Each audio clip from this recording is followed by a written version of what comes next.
Çox adam cücələrin erkək dişi olmağını, ona nə deyirlər? Xoruz və ya da fərə olduğunu bilmir. Bilirsiniz bunları ayırt eləyə bilirsiniz. Böyüyəndə bilirik. Ancaq böyüyəndə bilirsiniz. Təzə bir üsul var. Təzə deyəndə əvvəllər də var, çox adam bilmir. Cücənin fərə və yaxud da xoruz olduğunu hardan bilirlər? Götürürük, bunlardan birini tuturuq. Yox, belə tuturuq. Bilinmir ki, nədir? Yox, bilinmir. Deyilənə görə ayaqlarından tutursan, ayaqlarından tutursan, gəl, incitmirəm səni, gözlə. Bu fərədir. Başını qaldırsa Başını qaldırıb özünü müdafiəyə keçəndə xoruzdur. İndi görək əlimizə xoruz keçəcək. Bunu da yoxlayaq.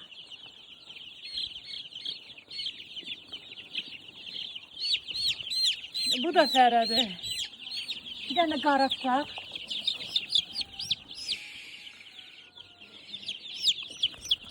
Bu xoruzdur. Siz de yoxlayın birini. Siz de yoxlayın. Ha? Siz de yoxlayın birini. Bax sizinki xoruzdur. Biraz eləyir İlk düşür. müdafiədə, ilk də özünü müdafiə eləyəndə. Bax xoruzdur. Xoruzdur. O balaca olmağına baxma. Onun başını belirləyəndə xoruz bərk çığırır. Beyni silkələnmir. Nəsə də yavaş yavaş. Əgər fərədirsə, o Hə. da belə qısılır aşağı. Bax indi bax tutduq bunu. Dındıqla başını. Sən onu yavaş vur. Yavaş vur. Beyni silkələnmir. Gördün, ağzını açıb çığırır. Bu nədir? Xoruz. Xoruzdur. Fərə sakit durur. Belə qısılır, vurma. İndi belə tutun, görüm bu görüm xoruzdur yoxsa yox. Siz dediniz xoruzdur. Xoruzdur.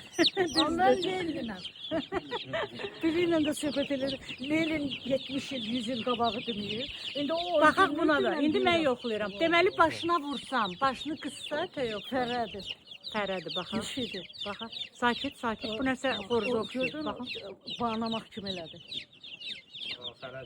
İndi ayağından tutaq. Bu konkret xoruzdur ha, konkret xoruzdur. Bax, bax, bax. Konkret xoruzdur. Çabalayır ki gedəcəm. Sakitləş. Sakitləş. Başını kaldırırdı onun başına vuranda bu. Başını kaldıracak bak. Vur başına. Bak kaldırır yukarı. Ha, bu xoruzdur. Bax, duruşuna bax. Duruşuna bax. Cəsarətlə durur. Ha. Başqa üsulu kim bilirsə yazsın. Fərə ilə xoruzu necə ayırd eləyirsiniz? Ay kənddə yaşayanlar, ay toyuqçu saxlayanlar. Ay kətdə yaşayan 60 il ailəliyə stajı var. Maşallah olsun. Bərəkətli olsun.